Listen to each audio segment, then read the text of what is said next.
Hey everyone, I'm back to videos just as Avacyn Short just got released. This week is the release. So this is the first week I'll be playing Avacyn Block, so I'll be a little rusty. Like I didn't play any during the pre-release because I don't like the price gouging that goes on. But anyway, here we have a Gristlebrand Reanimator deck. Unlike Pat Cox's and Orin's Raisin Brand thing, it doesn't like just transform into like a Naya sideboard. There's no mulches. It's more like a black-red control deck with Sorin and Unburial Rights to splash white for. So you control the game with your removal spells like Deadweight, Pillar of Flame, two of each of those, Victim of Night, and board sweepers like Rolling Timbler, Barter in Blood, Sever the Bloodline. That's your removal suite. Also, I guess Liliana counts as well. She's actually surprisingly good in this format. After like a Rolling Tumbler, you can sweep away all their guys and then make them sacrifice their last, like their 3 toughness creature. And Liliana is also pretty good against the Invisible Stalkers of the world that are going around now, like Invisible Stalker and Geist of Saint Traft. And Sorin's a very good win condition on his own. I've won several games with this deck just pumping out a Sorin tokens and getting in there. But the sweetest part of the deck is obviously Gristlebrand reanimating with Burial Rights either side. You just try to find them with your Faithless Lootings. You put Gristlebrand in the bin, and then you cast it with, or I guess reanimate it with Unburial Rights. And then you have a flying 7/7 lifelinker, which is extremely hard to get around.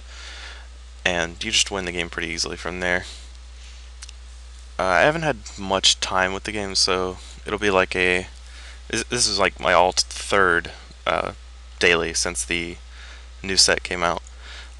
Yesterday I played blue green, the white spirits, the Finkel's deck he got like top 8 with.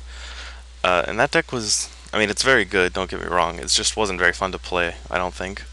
I played the mirror once, and it was the most miserable experience, I think. Because it's, the way the deck works is it's completely uninteractive. It just wants to kill your opponent as fast as possible with hexproof and auras. So that doesn't lead to a lot of I'm gonna do some cool stuff with you games.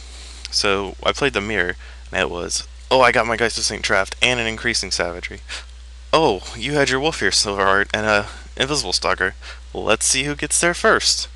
And that was not what I was looking for in a Magic tournament. So I switched to a more control-oriented deck for today.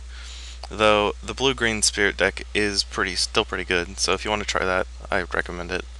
The mana mix of the deck isn't actually bad. The 4 Evolving Wilds go a long way for what is mostly an alley colored deck to function. Got a bunch of swamps, a bunch of mountains, singleton plains for the Sorin on Burial Rights, and sometimes I can get it just so all my dual lands, Isolated Chapel and Clifftop Retreat, just so they come into play untapped. The sideboard, oh, quick disclosure, I stole this deck list card for card from one of LSV's dailies. He went 3-1, and I said, "Oh, LSV played this deck. He must know what he's doing." And so this is why some of the cards on the sideboard I don't really know what are for. Like some are obvious: Purify the Graves for all the Reanimator decks, Rolling Timbler and Victim of Night for all the human decks. So is Olivia and Human Frailty. I would assume Heretic's Punishments for control decks, though I haven't really seen very many. Barter in Blood is just like Rolling Timbler. I don't really know what Bloodline Keeper's for. I assume it's for like slow Reanimator decks, like the Angel of Glory's Rise one. But I'm not really sure what Bloodline Keeper's doing in this sideboard. I'll have to try him out a little more. And Zealous Conscripts, obviously, for the Gristlebrand Mirror.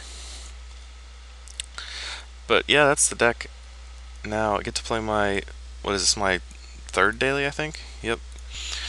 It's the second one I've played with this deck. I went 3-1 last time. Played against blue-green twice. It's actually a pretty good matchup, I think. Just because they have to rely on a bunch of cards, and you can easily control them with all your removal spells and Lilianas. So we'll see how it goes.